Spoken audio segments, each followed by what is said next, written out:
Well, welcome to breakout option A. Well done for choosing the right one.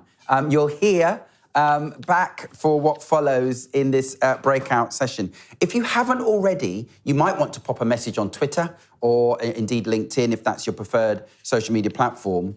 What did you make of the morning? I mean, just put a comment on there. Good, bad or wonderful. Just pop it in there anyway. My name's Rob Neal. I am a former civil servant and I'm here to introduce our next speaker for this breakout session. I can't tell you how much joy it gives me. He is a dear friend and like me, a former civil servant. He's an award-winning brand consultant and you can catch a hold of him at R.E. or R. Etienne. His name, of course, is Richard. It's Richard Etienne. And he, despite running a regular Guardian Mastercard series on how to become a successful introvert, we're going to have a quick look at what he says we can be doing to improve our brand and unleash your quiet power. How to unleash your quiet power. Richard takes pride in helping people establish a reputation and an identity while still remaining a personal level of trust and interaction. I can vouch for that personally. You can follow Richard's brand awareness blog, where you can download free books on introversion and empowerment. Maybe there's a bit of that in this offering, who knows? But I'm going to step aside because as a roaring extrovert, my biggest challenge is not to take over. But, you know, I learned so much from my dear brother over the years, and he's a dear friend, and he continues to inform my journey in what I offer the world. So here he is, Richard Etienne. Thank you so much, Rob, for that lovely introduction, and thank you also for joining us here at BAME Into Leadership. So yes, this is, as Rob said, the right choice. Introversion in leadership, unleashing your quiet power. I'm Richard Etienne, former civil servant, and now currently Director of Internal Communications at Elsevier, which is a health care analytics and data publisher. So, what are we getting into today? Well, I'm a filmmaker, and so I like to split our sessions into acts. So we have 3 acts. And before I actually even go into this, I just want to let you all know the chat function, just use it, okay? Use it for comments, questions. If you have any sort of queries or want to answer anything, because I will throw some things at you, please use it. And Rob, I'm going to be looking to you to just help me with that as well. So you're all in safe hands. So Act 1 is about introversion and personal branding. So what we'll do, first of all, is define what they are, right? What's introversion? What's extroversion? What are the myths? Can we dispel them? And then we will look at the art of unlearning. So unlearning what we think to be true, or even what we know to be true in the world. And exercise. We'll do some exercises. First one is about introversion. Will the real introvert stand up? I'm sure you're going to enjoy that one. Act 2. So now we understand what introversion is, but what are the tools to help you to succeed? So what we'll do is we'll look into how you can get what you want, whether it's within meetings, whether it's in confident speech. So one of my favorite sessions actually, or sections of this session, 7 words and phrases to remove from your professional vocabulary. And I'm sure you'll enjoy that as well. And what we'll also do is looking at management. You know, Myers-Briggs recently said in 2021 that 57% of the world's population now prefer or lean towards introversion in their personality trait. So that means there's a larger section in your team of introverts. And how can you manage that effectively to create personality, diverse cultures within your workplace? And then also a nice exercise. We talk about personality a lot and other people's personality, but what's your personality style? And finally, some helpful online resources to really help you to thrive as an introvert. Finally, Act 3 is about strengthening self-esteem. Now, why do you think that's important? You know, well, as introverts, a lot of us are, quite hard on ourselves. We're perfectionists. We seek perfection, which actually doesn't exist, but that's how we are. So we'll look at the different ways to look after ourselves in high-pressure situations and the importance of going easy on ourselves. But one thing I always like to start with is just to find out how many of you in the session right now consider yourselves as introvert. So in the chat, just pop in yes if you identify as introvert, know if you don't, and it's fine. I'll keep an eye on that. Rob will keep an eye on that, and I'll just see the numbers as we go along. But it's just good for me to know who's in the room at this point. So what does make someone an introvert? Well, what I like to do, first of all, is tell you my story. So I remember in school, for example, after school, a lot of children, my friends at school would come and knock on my door, and my dad would always open it because my dad was the keeper of the front door as children. And they'd be like, oh, Mr. Etienne, Mr. Etienne, Mr. Etienne, can Richard come out to play?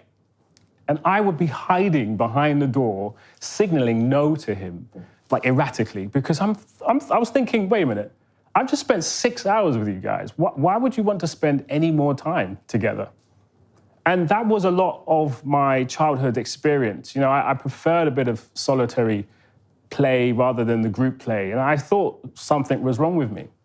But it was only until I read a book by the author Susan Cain called Quiet, where I learned that actually there's nothing wrong with me at all. I'm actually part of a larger group of introverts around the world. And it's all about energy.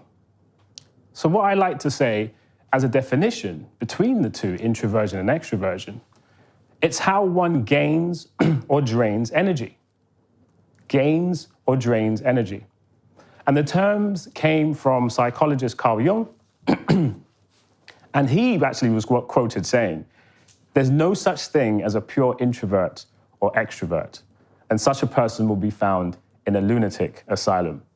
So actually, if you think about personality as a scale, and we slide into, not DMs, but we slide into different spectrums of that personality. So for example, as an introvert myself, I am strongly leaning into my extroversion in order to present this session to you today. And if you look at the terms, for example, it's about looking inward as an introvert and being more outward focused as an extrovert. How one gains or drains energy. A really great example, really just to cement that into your mind. Introvert wakes up in the morning, 5 gold coins, skipping around, they're off to work. Every single interaction, they have to give a coin away. By the end of the day, they're spent. Their energy is spent, they need to recharge. As an extrovert, they wake up, no gold coins. Every single interaction, they gain a coin. So by the end of the day, they are rich in energy. That is how to think about the difference between introversion and extroversion. I've just put some statements on the screen for you today. If you identify with most or all of these statements, then it's pretty likely that you lean towards introversion as your preferred personality trait. So, do you think carefully before speaking or acting? Are you that person in the meeting who just takes that little bit longer, that one beat longer than everyone else to put your hand up or to actually present an opinion? Do you prefer to express your feelings in an email rather than speaking in a team huddle? Or do you have few deep, close relationships? So, your circle of friends literally is a small circle, but it's that quality over quantity. And then, do you dislike small talk? Are you someone who, I'm done talking about the weather. Like, this is, really, are we still here? Like, let's go down a few levels. And one thing, a tip actually for those of you who may struggle with small talk, especially in new environments like networking, is to look at the what rather than the how. So think about Monday morning, you go into work, right? What's the, online or in virtual, in person rather. What's the first question most people ask you? How was your weekend, right? How was your weekend? Instead of asking that question, that usually gets a response of, yeah, it was good. And the conversation's over, you can instead ask something like, what was the highlight of your weekend? Now you've got them thinking, actually, it was when I met with my cousins. They go over from the States. Oh, right, okay, when was the last time you actually saw them? Oh gosh, wow, we're looking about years before. We actually met at a barbecue, such and such and such. Oh, what was the occasion? And layers. You just literally go deeper and deeper and deeper. And before you know it, they think you're an amazing conversationalist and you haven't really said much at all. So all of these statements here are just really strong evidence that there is quiet power within introversion if you know how to use it effectively. And I will show you this as we go along. There's one last piece I just want to talk about, and it's the sweet spot in the middle called ambiversion. So most of you may think, actually, yeah, I actually sit more in the middle because there's different elements in our lives, right? For example, if you're a parent, you probably have to lean into extroversion to discipline your children. If you're a leader, a senior leader in particular, you'd have to do more presentations, visit more clients, and or senior civil servants around different departments, and you have to lean into your extroversion. But there will be moments after these highly energy-sapping interactions where you need to lean into your introversion. So ambivert could be somewhere you are sitting in the middle.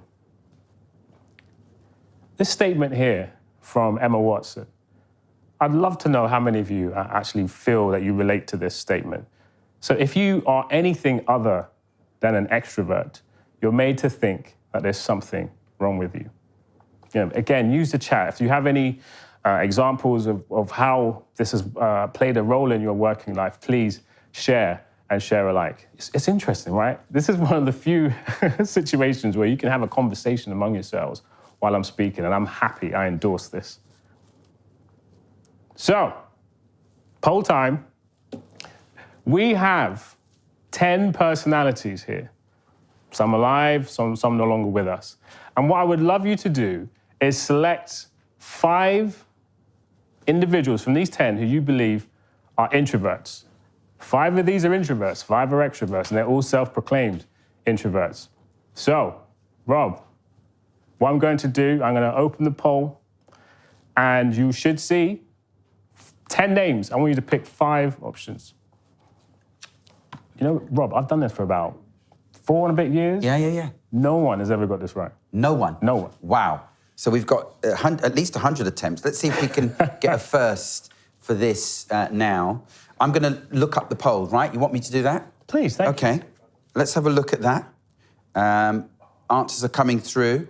And just repeat for us, Richard, what's the question you're posing? So, which of the 10 personalities you see on screen now do you believe are introverts? Okay. They've all said it somewhere on a memoir, on a website, an interview. And did you give any kind of a clue? Did you say how many are, or are you just leaving it for people to choose? Oh, there'd be 5, yeah. 5 of these are introverts. Okay, yeah. All right. The polls, they're cooking now. Let's see what comes through. Let's see what comes through. Someone, please. I think today's the day someone gets 5 right. Okay, so let's interpret some of these figures. We've got, of those that have answered the question, early results, they're probably going to be top as we go, folks. So bear with me. We've got 86% are saying that Lady Gaga is an extrovert. Wow. Have I got that right? Yeah, you have. Okay, help me out here, because have a look at that, Richard, a minute. That is, Let me go and get my... So 5 introverts. Okay, so a fifth of you think that Steve Jobs is an introvert. This is good. Also, Elton John, 12%. Low figures for Maggie Thatcher. Yeah. Nothing. Very everyone... low, 4% here. Oh, wow. Right, so Rob, I think it's time to reveal the introverts in the room. Let's do that. I'd love to know, okay, give me your 5 very quickly. Who I think are introverts? Introverts. I think Margaret Thatcher's an introvert. I think Issa Rae is an introvert. Mm-hmm. I think Steve Jobs is an introvert. I'm almost sure he is. Too well. I think Elton John is an introvert. And I'm almost doing it by saying which ones I think are an extrovert. And it's interesting because I'm a roaring extrovert. So I think I'm connecting with the Muhammad Alis. Yeah. I'm connecting with Beyonce. And I'm probably got that all wrong. And I think, have I got one more to guess? One more, here we go. I think Meryl Streep is an introvert. All right, you ready? Go on then. Here are the 5 introverts. 1, 2, 3. I got 4 of them. Well done. I got 4 of them. I would never have got Nelson Mandela though. I would never have done Nelson Mandela as an introvert. Listen, wow. It's interesting. A lot of people think Lady Gaga is an extrovert, but she was actually quoted when she became an actor that she finds Hollywood draining because of her introversion. Yeah. So she spends a lot of her time in her trailer. I think I picked up some of that. But the one I would never have got, you could have given me 5 guesses. I would never have got Nelson Mandela as an introvert. Never. Thank you so much for that. You're welcome. And thank you as well for watching and participating. And just for clarification, here are your extroverts. Yeah, and Bob's checking out the answers. So why is any of this relevant? Well, for 3 reasons, really. Well, number one, no one looks like an introvert, as we just saw by this quiz. And second, personal branding is essential. You know, when you are a leader in your field, you will have eyes on you. And you have to really unlearn what you know to be true about, leaning into that light, so to speak. And also, the third thing is you have a personal brand, whether you like it or not. All you have to do is Google yourself. That is your shop window. You need to keep it clean. And one quick tip about Googling yourself, actually, and other search engines are available. Use incognito mode or private browsing mode before you search for yourself, because then you see your shop window as the world sees it, because you're not using your cookies or your caches when you're searching. So those 3 things. No one looks like an introvert. You will be in high-pressured, high-viewing situations. And number 3, personal branding. You have a shop window. You need to keep it clean. But before we, look at any of these things, we have to unlearn what is untrue in our lives. And so unlearning is a skill that takes time. Think of it like stripping away paint before applying, or wallpaper before applying new paint. Good 2/3 of the work goes into taking away that old coat before applying a new layer. And it's very, very similar when it comes to unlearning. I grew up during an era where there wasn't the type of communications that's available today, where inclusion and diversity wasn't even mentioned as a phrase, let alone a concept, or even reality, rather. But new methods, new styles of communication, new forms of understanding and knowledge and awareness has forced us all to unlearn what we knew to be true back then and relearn in order to keep ourselves relevant. And speaking of relevancy, Alvin Toffler, philosopher, said the illiterate of the 21st century will not be those who cannot read and write, but those who cannot learn, unlearn, and relearn. Learn, unlearn, and relearn. So we're not saying your degree was useless. It's good to learn, but you need to unlearn some of the things that are not relevant anymore and relearn.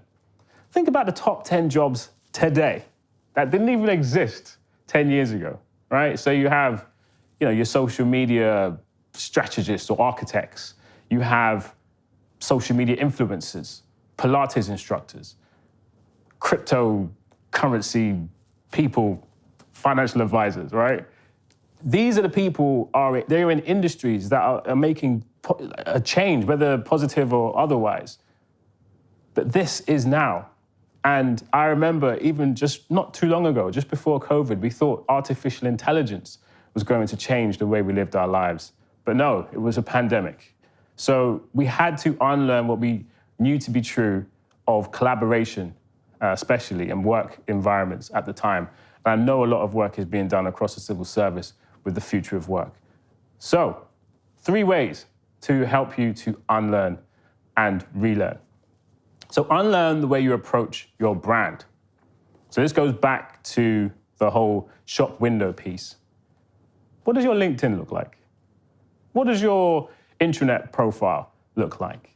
Really Look at that. Unlearn what you think, oh, you know what, I could just leave it, it'll be fine. People don't really care that they can't see my image, or they don't really care that I don't have a personal statement, or I haven't updated with references, or it's references on LinkedIn.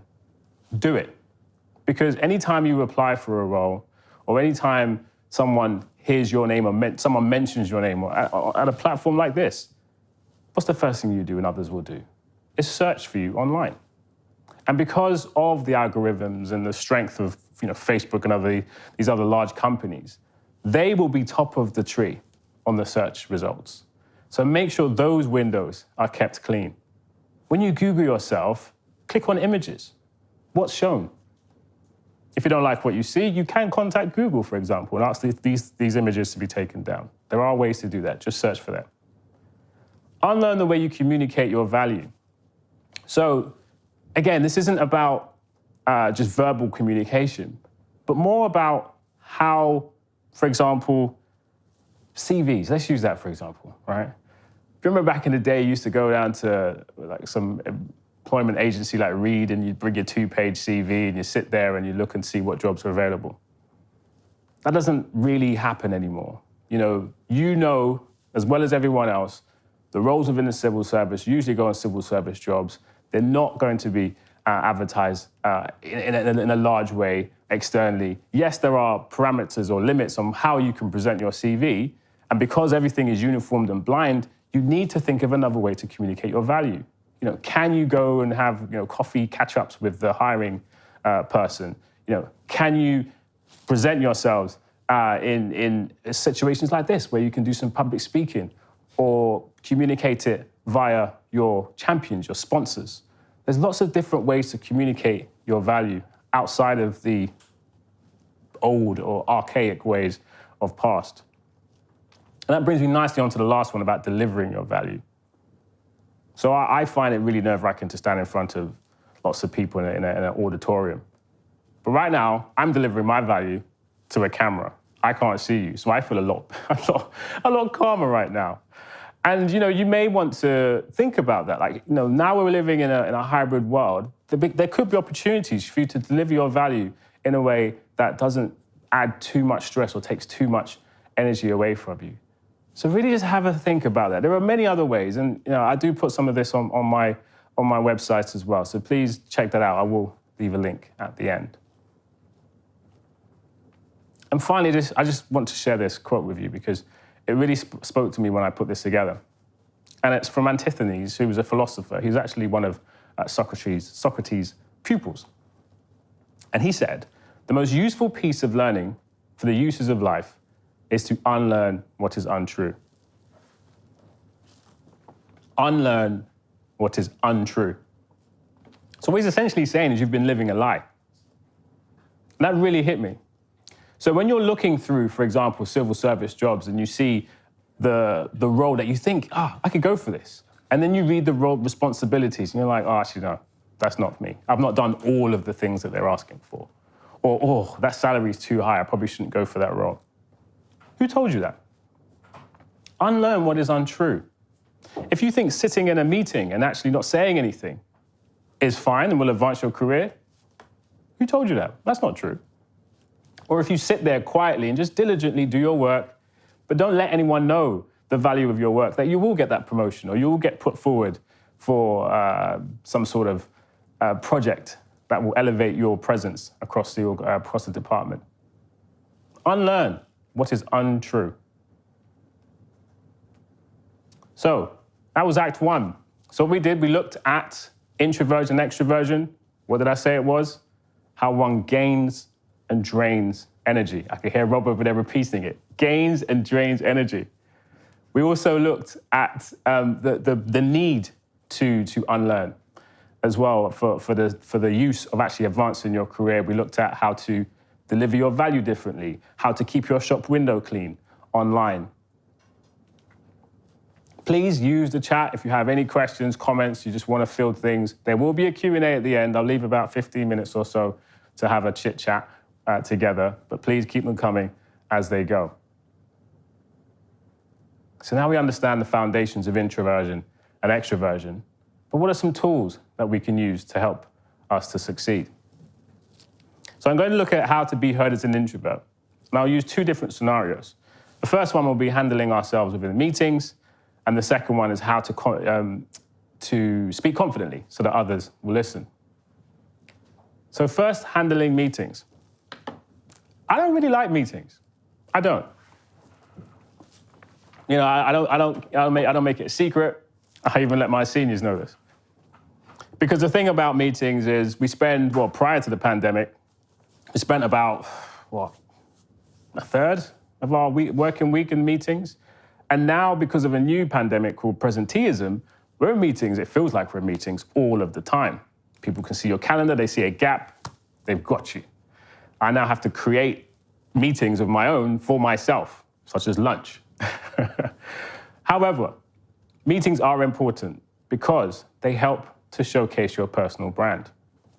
So what I would like to do is share some tips on how you can find your voice within meetings. So number one is don't underestimate the value of your ideas. It's important to know and remember that you have a right to be there, just like everyone else. If your value was not appreciated or needed, you would not have been invited. So please, please, please remember that. Be among the first to speak. Now, this is really important because I know from personal experience, I get nervous if I leave it for too long. I get these butterflies, they build up, and then I don't say the thing I want to say. And then, Rob from Insight and Evaluation says the thing that I wanted to say, and not in a near eloquent way that I would have, and now I feel really deflated even. So do that. Be among the first to speak. What I tend to do is I'm the one that says, good morning, hi, what was the highlight of your weekend? How are you doing today? Blah, blah, blah. Really get used to hearing your voice and let people know of your presence. It also helps, actually, when you're using your hands up function, especially in virtual meetings. They remember you, and you'll be most likely to be called. Choose a topic ahead of time. Now, I'm going to flip this inversely. And actually, chairs of meetings, please remember to send your agenda ahead of time, or at least with the invite. Because introverts, we like to have some reflection time. So with this third piece, choosing a topic, at least you can be prepared to present some information of value. Because, number one, you have a right to be there. Asking probing questions is important because it shows that you're engaged, actively engaged, and it helps everyone to form a deeper understanding of what is being discussed at the time. I mean, how many times have you been in a meeting where someone is saying something, usually someone of authority, and you don't quite understand what they're saying, you don't really get it, and I'm pretty sure everyone else in the room doesn't quite get it either. So by you asking probing questions, not only are you making your colleagues a bit relieved to know that also, they're part of the same camp, but you're also, again, showing that active participation, which then leads me on to number 5. Because recognizing that disagreements are inevitable is useful because it's important to show diversity of thought within a meeting or any group discussion. Using both sides of a coin. We are all there to come to a common success point, and it's important to know that we all have different thoughts, backgrounds, talents, etc., which will again come with its own version of ideas. Remember number 1. I'll always come back to that. Number 6 is don't give your power away. And what I mean is don't defer to those who are more senior to you. Obviously be polite, but don't just completely become either silent or yes people. A great example is brainstorming sessions. And I remember once in one particular department, we were having a brainstorming session. It was in person before pandemic. Post-it notes all over the walls, and it was just flowing. You can hear the buzz. We had the whole glass walls, so everyone can see what was going on and probably heard us as well and wondered, hey, what's happening? And the chief operating officer must have heard the buzz as she was walking past, slipped in, and she asked, okay, this looks great. Tell me, what are we discussing here? Silence. Definitely silence. We all forgot number one. So now she's having to probe. She's having to investigate what's happening. But actually, if we remembered number one, we would have spoken up. We'd have presented our ideas and kept that engagement flowing. So please, please, please do not defer to those in power, so to speak. And then a last tip for virtual meetings specifically. I'm laughing because I can already hear what's in my mind, but how many of you have been in meetings where there's just one individual, or two, these overpowering, especially extroverts, who just keep talking and talking and talking and talking, and you cannot get a word in edgeways? Now, I wrote a piece for The Guardian at the end of 2020 where I gave some tips on what I learned from being an extrovert, during the pandemic and in virtual meetings. And one of the tips was practice name calling. Now, that may seem a bit weird, but I'll explain. One thing that I found very, very effective is to say the person's name when you want to interject. Because naturally, this is what happens. It goes, sorry. And then you finally get in, but you feel you're just like, oh God, I've had to apologize for my presence, and now I have to say the point I want to say. It doesn't feel empowering. Instead, you just say, thank you, Chris. I just want to quickly add to your point about the da-da-da-da-da, and you just go in. And there is something about a person hearing their name which just stops them.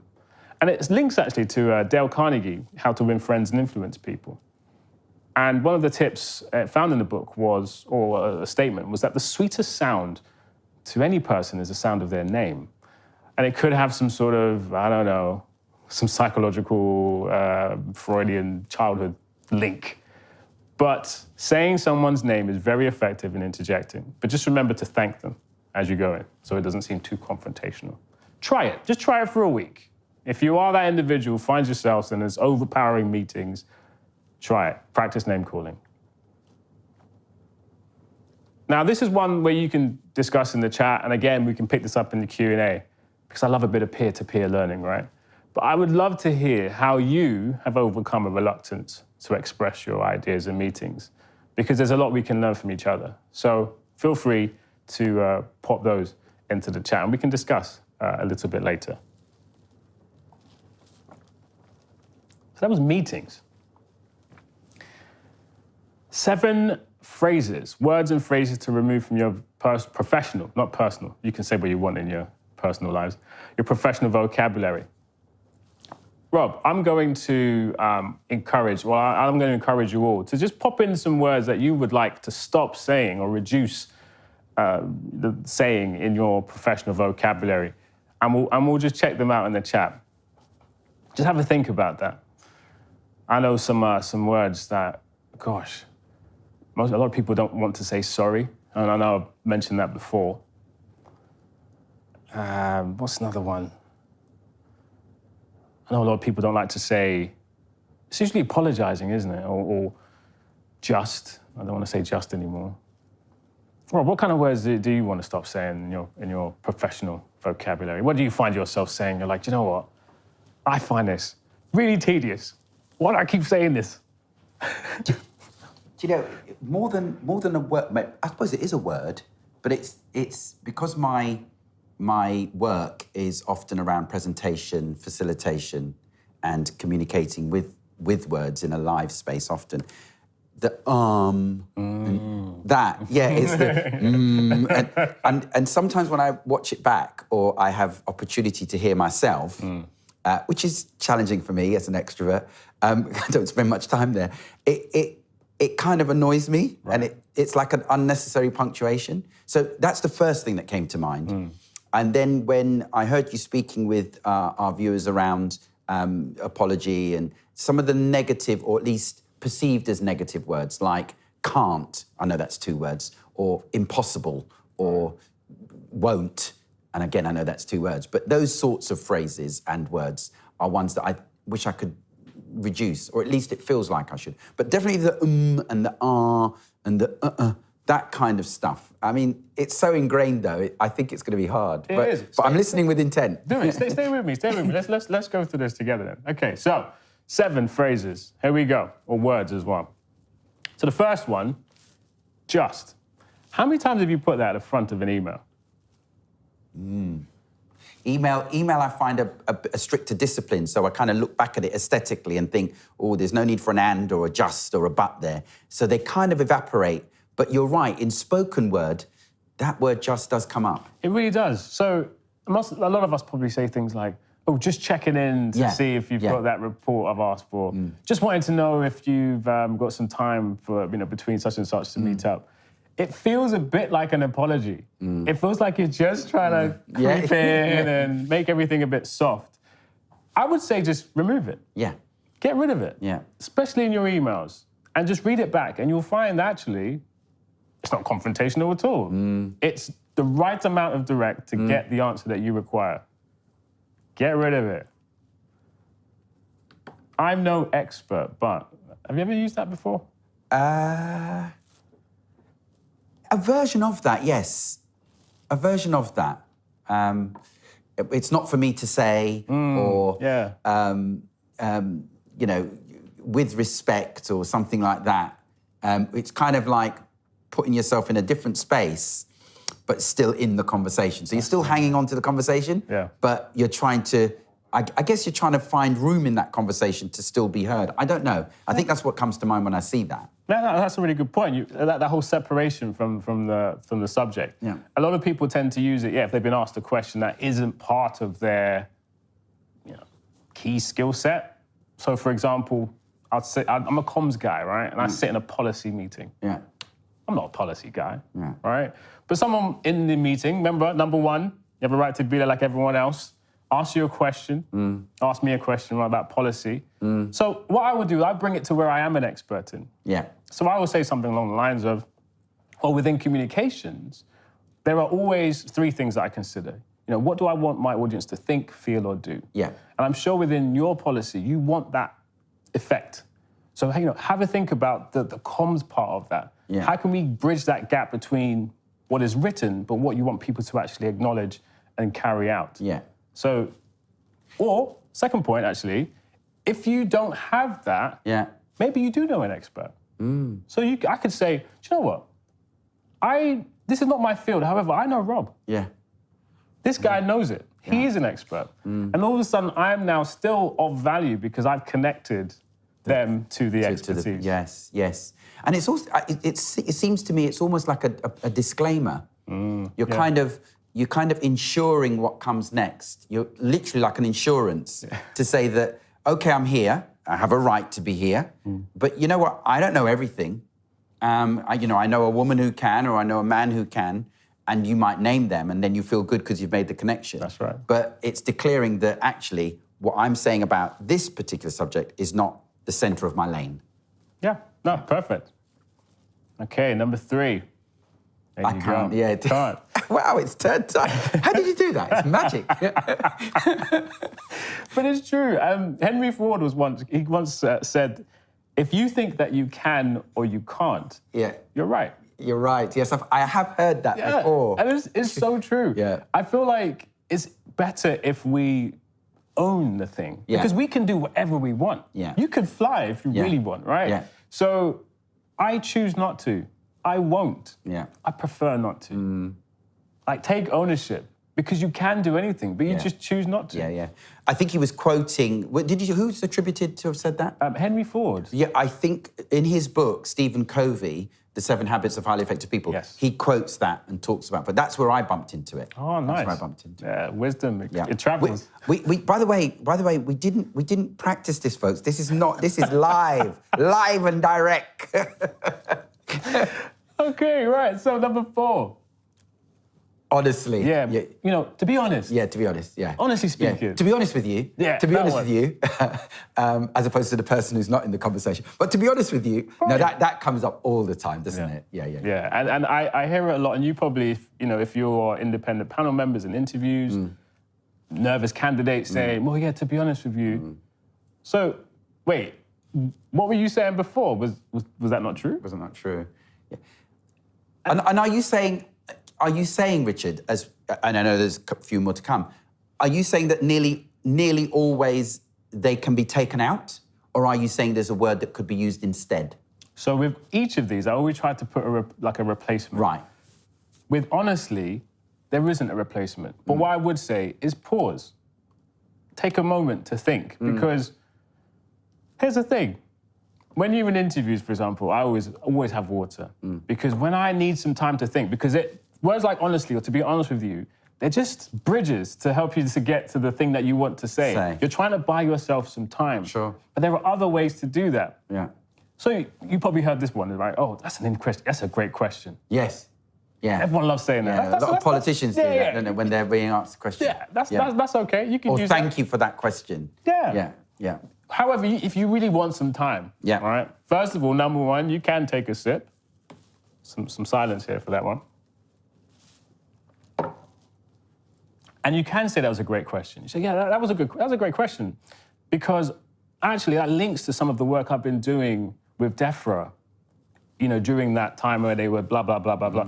Like I've bought myself a good 12 seconds thinking space. Yeah. And then you can present your piece, your argument, your response. So try your best to drop, to be honest with you. Yeah. Yeah.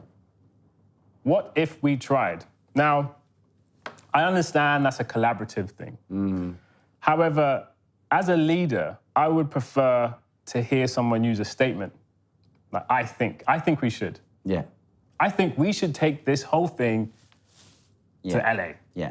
And here's the reasons why we should go to LA. Yeah. Yeah. What do you think?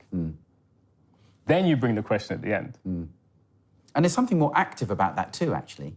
When I compare those two, I hadn't thought about this before, but when I compare those two, there's something more active about I think we should. The we's still in there, which is, I guess, important to certainly my values and I guess a lot of those viewing. But to say, I think we should, just seems to have a bit more action behind it. Yeah. Yeah. How many do you have there? 1, 2, 3, 4, 5. We have 2 more. Here we go. Thing. How are things going with that project? How are things going with blah, blah? Is that the same as the thing is? Because that... Oh, yeah, that's a new one. I like that. Yeah, the thing is... I like that. To be honest with you. Again, those are those words we try to use to buy time. But the problem with that word, right, thing, is especially when you want something. So if you say, how are things going with that project? Yeah. You may, in an email, for example, get a response. So the recipient goes, oh, no, what thing is Rob talking about? Maybe he wants this thing.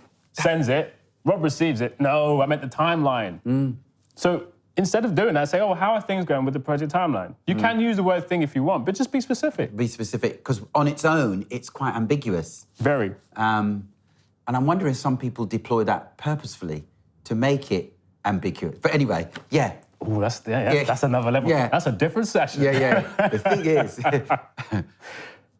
Okay, and finally, I think this is finally, am I making sense? Oh, I've got a close friend of mine who uses that phrase quite a lot. Does this make sense to you? They're almost asking themselves. Right. But they want to put the onus on. So, do you get me? Or am I making sense? That kind of filler. Exactly. And the thing is, up until that point you were. Yeah. And my thing is, look, don't say that. Instead of saying, am I making sense? You could ask, did that answer your question? Do you have any comments? Yeah. Because, and also another thing I was actually fed back on this is it can come across as patronizing sometimes. Yeah, it can. It can land in it, particularly if we're talking, and I know you would be talking about tone and tenor as well. And a version of that I've heard a lot, Richard, and it may resonate with some of our viewers, is you get me. Am I making sense is the equivalent of you get me. Yeah, exactly. And if it's delivered in that way, you know where I'm coming from. You get me, you get me. And it's kind of, it can also be patronizing, can't it? Yeah, and you actually don't get the response that you want. Yeah. You're almost like a leading question. Yeah. Because if I say I don't get you, then Yeah. We've destroyed this relationship. So those are the 7. Thank you so much, Robert. You're I welcome. Really appreciate it. I've listened my notes. This is what I love about these conferences. You get me. Excellent. So yeah, those are the 7 words and phrases to just tweak, remove, replace altogether, and just give it a go. You could try one of them at a time, a couple of them at a time. Choice is yours. But my whole thing is, this is about how to speak confidently, speak with some sort of assertion. And if confidence was an equation, it would be comfort plus assured. You know, I'll give an example. James Bond, right, character, he seemed pretty confident, right? And, you know, someone will ask his name and he'll go, yeah, Bond, James Bond. And you can walk around and say, Etienne, Richard Etienne, when people ask my name. But actually, while that sounds assured, I'm not comfortable doing that. So actually, confidence won't show. So it's finding your comfort zone. Then you feel, you know, saying something with some assuredness. That's where the confidence comes in. And a quick piece on comfort zones. You may hear people say a lot, oh, step out of your comfort zone. Step out of your comfort zone. I prefer to say, expand your comfort zone. There's no need for you to feel uncomfortable or doing the uncomfortable until it becomes comfortable. There's no need really to do that. All you need to do is expand your comfort zone. Bring in things at your pace, at your understanding. You know, whether it is getting yourself a coach, a mentor who gets you as an individual and then is able to give you a roadmap to success, to growth, to that place of leadership that you wish to be. You're expanding your comfort zones to allow those new opportunities and challenges in. That's my piece on that. And then finally, I just want to be quick on this one because of timing, but managing a team with mixed personalities. As I said at the top, you know, Myers-Briggs has now, as of 2021, confirmed that, you know, the world, 57% of the global population, introverts. So there's a good chance that you have this type of mix within your team. How can you create an environment that is inclusive for such individuals? You have your extroverts who seem to be better or more comfortable in engaging in group play or group work, so to speak. And you have introverts who are definitely more wedded and then to solitary and private time. So here are some principles to remember. At the top, I did say something about meeting agendas. Please remember to send those in advance because us introverts like to think, process, prepare. Ask for written feedback from your introverts. This is good because it helps to formulate their thoughts before responding. I'm not so great with having a random phone call from my line manager asking me for my opinion on something incredibly important. I do like to have a bit of time to consider the facts and respond more considered, in a more considered manner. So please remember that. Allow people the flexibility to work the way that they want to. If this is virtual, you know, encouraging do not disturb statuses to those in your team who wish to actually have a bit of private time or fork out some private time for themselves. For your extroverts, you know, find ways to create group brainstorming sessions, you know, maybe dedicate a particular part of your team meeting to that in order to make sure that there's parity of voice. And don't assume that everyone, that you know everything about introversion and extroversion. This is why you're here today, and this is why, you know, you will continue to look up more information about personality diversity in this space.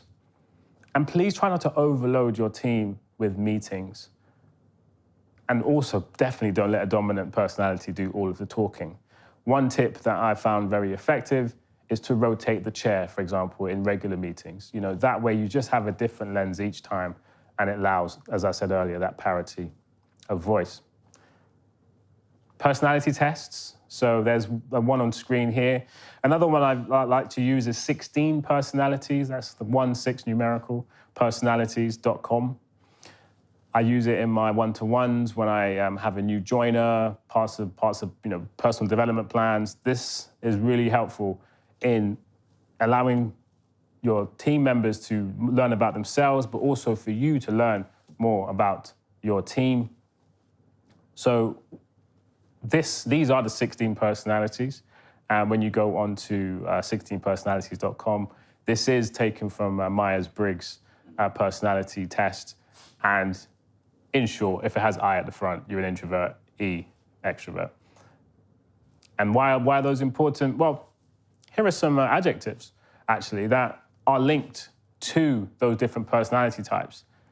I mean, last time I did this, I was an INFJ. I don't know why I am today. But as your life develops, as your responsibilities change, you will find that your personality preference or type does change.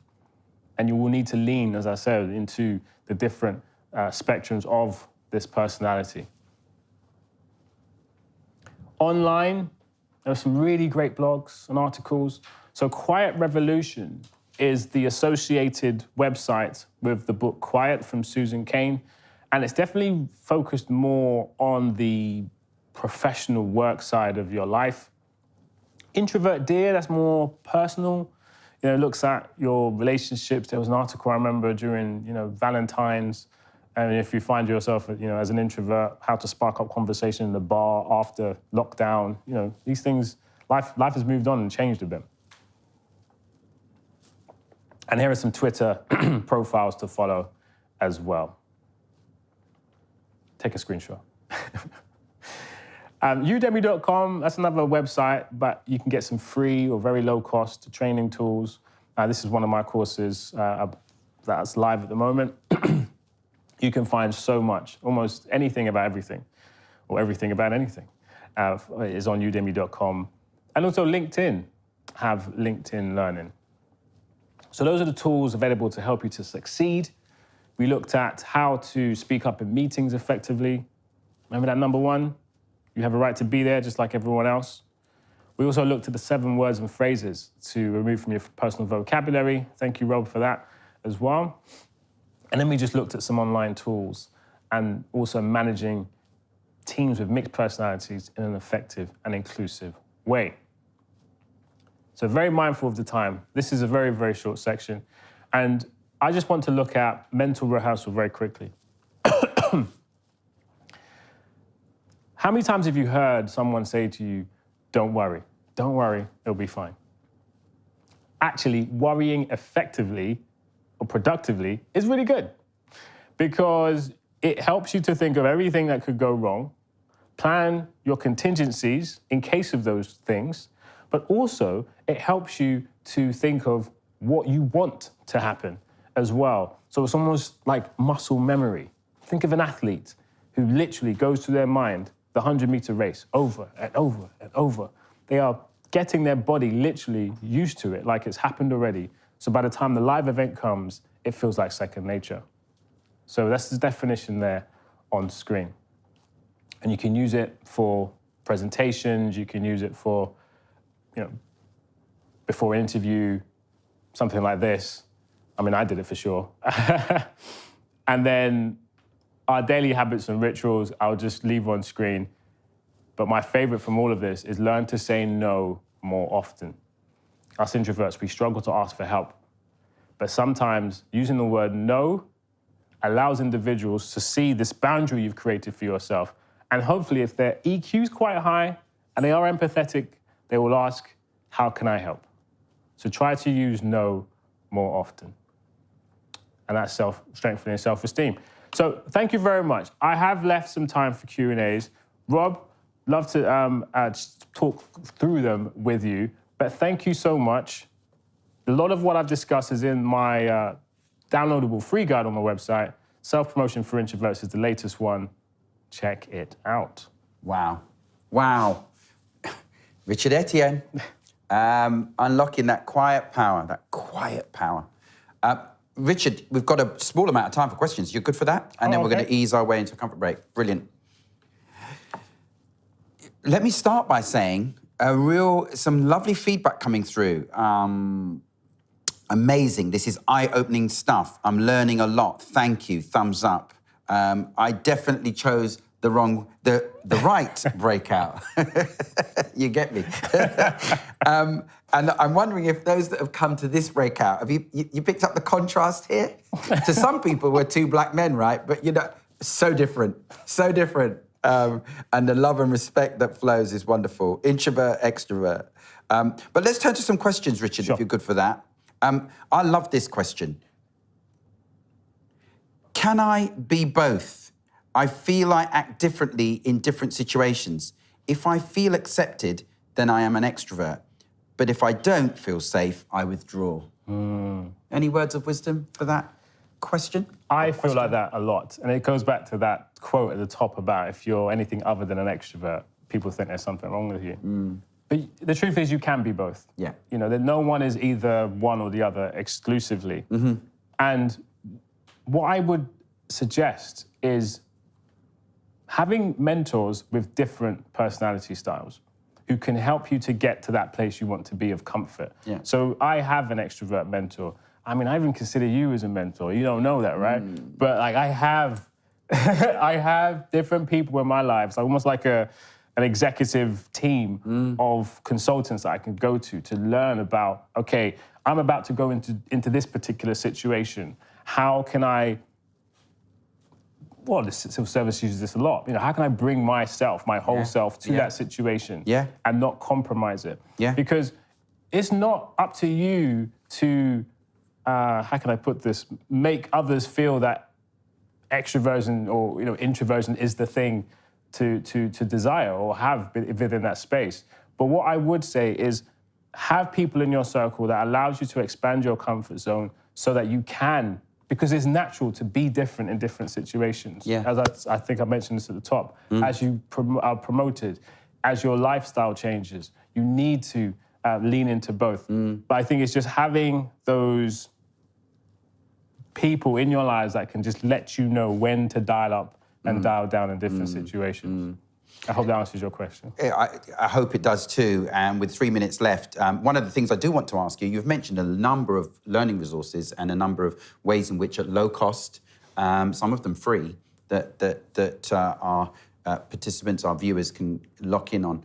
Is there anything that you're currently reading or doing that you would want to signpost our listeners to? By the way, more comments coming in, inspirational, loved the session, picking up so much. So it's all coming through. But thank you so much, thank you.